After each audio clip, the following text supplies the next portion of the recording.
expérience en République démocratique du Congo dans ce domaine des partenariats publics-privés est très enrichissante. Et j'ai à le dire, parce que quand on regarde le déficit d'infrastructures dans notre pays, et quand on regarde, on évalue le besoin qui se chiffre, qui s'évalue à des dizaines de milliards de dollars américains, on se rend compte que les saluts n'est pas exclusivement du côté du secteur public, mais du côté du partenariat entre le secteur public et le secteur privé. Et nous avons cité quelques exemples que nous avons pour le moment. C'est les exemples des contrats de gestion. Ces contrats de gestion qui sont appuyés par la Banque mondiale consistent à pouvoir, disons, recruter des entreprises privées qui vont venir appuyer les entreprises publiques dans la gestion. Des entreprises comme celles qui gèrent l'eau, l'électricité, le chemin de fer, qui sont en fait des secteurs très importants sans lesquels le développement ne peut arriver. Parce qu'il y a une relation très claire, et on l'a dit, entre le développement des infrastructures et la diminution de la pauvreté. Donc l'expérience de la RDC est très enrichissante, mais comme j'ai eu à le dire lors de mon intervention au cours de ce séminaire, c'est que les pesanteurs sont énormes.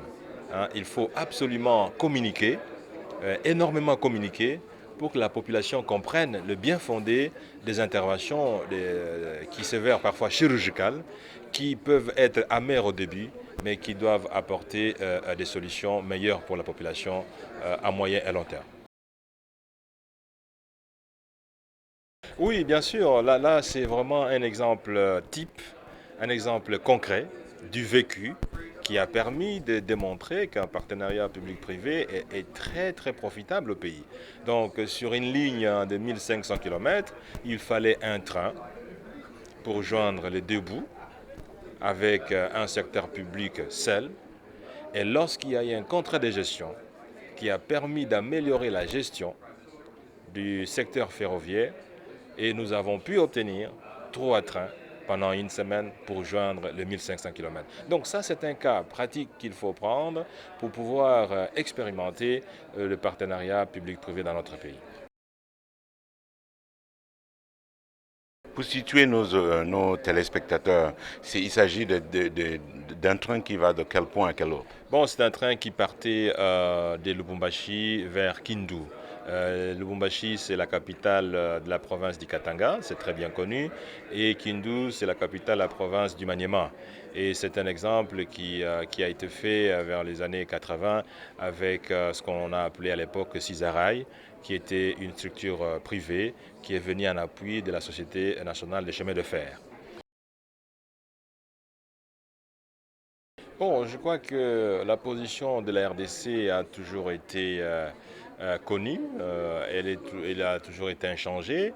C'est celle qui consiste à dire la RDC constitue l'un des poumons à oxygène pour le monde.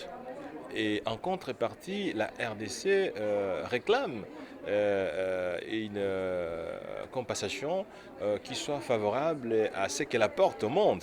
Il faut absolument que la communauté internationale, il faut que les partenaires au développement aident la RDC à pouvoir continuer à offrir ce qu'elle peut et ce qu'elle doit au monde entier.